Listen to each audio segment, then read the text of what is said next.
अश्विनी जी का सवाल है कि इलनेस का क्लेम कितने बार कर सकता हूं। तो अश्विनी जी, इलनेस का क्लेम आप चाहें तो 50 बार कर सकते हैं, चाहे तो 60 बार कर सकते हैं। ऐसा मैं क्यों कह रहा हूं, हर एडवांस के अंदर में दिया हुआ है कि आप कितने समय के लिए इसे अप्लाई कर सकते हैं।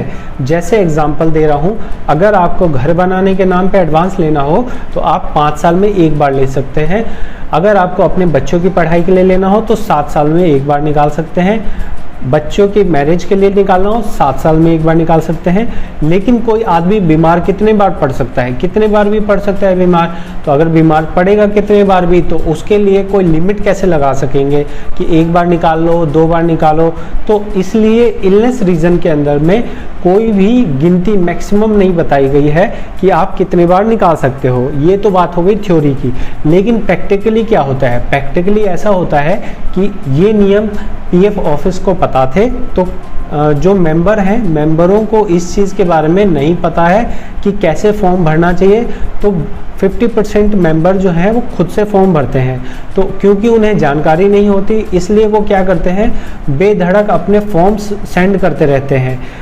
आज फॉर्म पास हुआ, फिर उन्होंने कल फिर फॉर्म भर दिया, फिर फॉर्म पास नहीं हुआ, अमाउंट कम आया, उन्हें लगा कि बैलेंस हमारा पड़ा हुआ है, फिर से फॉर्म भर दिया, फिर से रिजेक्ट हो गया, फिर से फॉर्म भर दिया। तो ये जो बार बार फॉर्म भरे जा रहे थे मेंबर के द्वारा इलनेस के रीज़न से, तो इस चीज़ को रोकने के लिए पीएफ ऑफिस ने एक नियम डाल दिया कि अगर आपने आज के दिन इलनेस का अप्लाई किया और वो अमाउंट आपका पास कर दिया गया, चाहे आपको 10,000 दिया गया हो, चाहे आपको 1 लाख दिया गया हो, एज पर नियम अगर 1 लाख बनता है तो 1 लाख दिया गया होगा, और 10,000 बनता होगा तो 10,000 दिया जाएगा।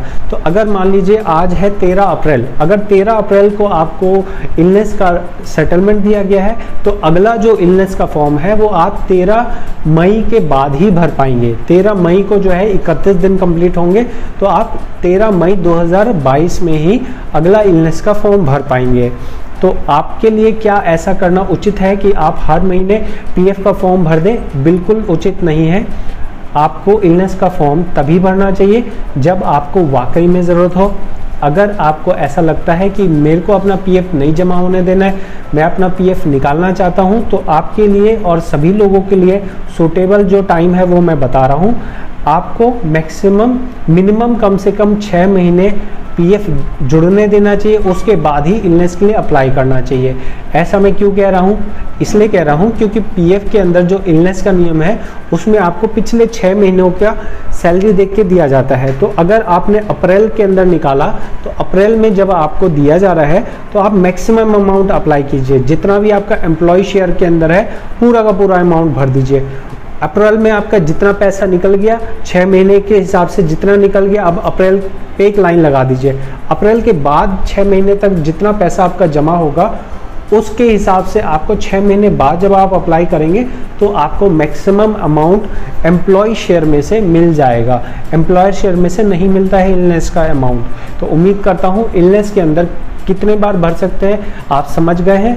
आपको कम से कम 6 महीने का वेट करना है, और कितना अमाउंट मिल सकता है इलनेस रीजन में आपको एम्प्लॉय शेयर में से मिल सकता है। कितना अमाउंट, आप पूरा अमाउंट भर दीजिए।